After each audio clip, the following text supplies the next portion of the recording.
स्वागत है आपका माइंड मेकर्स पर। मैं हूं धीरज कुमार और आज बात करेंगे भारत सरकार के विभिन्न योजनाओं में से एक नई योजना नेशनल लॉजिस्टिक पॉलिसी के बारे में। प्रधानमंत्री नरेंद्र मोदी ने 17 सितंबर को नेशनल लॉजिस्टिक पॉलिसी का अनावरण किया है।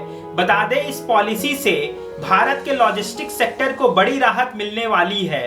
इस योजना के लागू हो जाने के बाद कई नियमों के अंतर्गत सप्लाई साइड की समस्याओं पर काम किया जाएगा।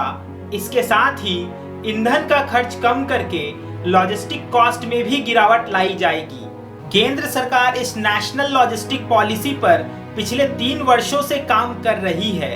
कॉमर्स मिनिस्ट्री ने वर्ष 2019 में लॉजिस्टिक पॉलिसी को लेकर एक ड्राफ्ट जारी किया था, लेकिन ये योजना कोरोना महामारी के चलते स्थगित हो गई थी। इस पॉलिसी के तहत अगले 5 सालों में लॉजिस्टिक कॉस्ट को 14 से 15% से घटाकर 8% तक लाने की योजना है।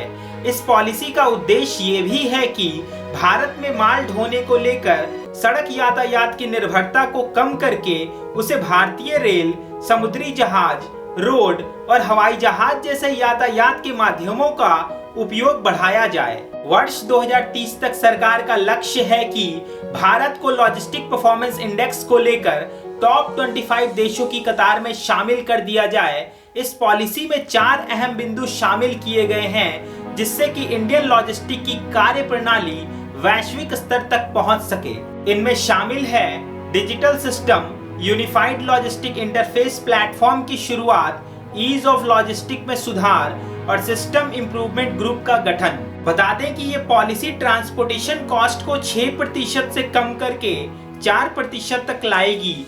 इसके साथ ही वेयर हाउसिंग कॉस्ट को भी 3.5% से कम करके 2.5% तक लाया जाएगा, जबकि इन्वेंट्री कॉस्ट को 2.5% से कम करके 1% तक लाने की योजना है।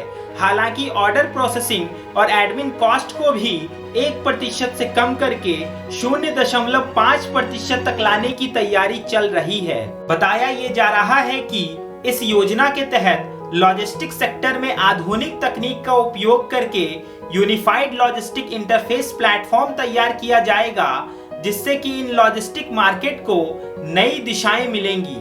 ULIP प्लेटफॉर्म पर पूरे देश में माल ढोने की गतिविधियों से संबंधित लॉजिस्टिक कंपनी, इंपोर्टर और एक्सपोर्टर की जानकारियां मुहैया कराई जाएंगी।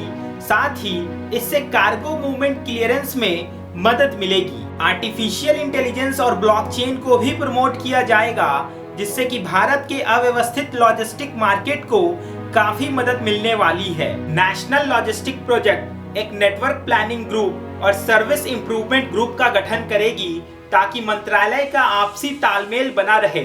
इसके अलावा भारत के हर राज्य को एक स्टेट लॉजिस्टिक कोऑर्डिनेशन कमेटी का गठन करना होगा, जिसके तहत हर वर्ष logistic across different state index के द्वारा प्रत्येक राज्य का परफॉर्मेंस रिव्यू किया जाएगा। इस वीडियो पर आपकी क्या राय है, आप हमें कमेंट बॉक्स में बता सकते हैं। साथ ही इस चैनल को जरूर सब्सक्राइब करें।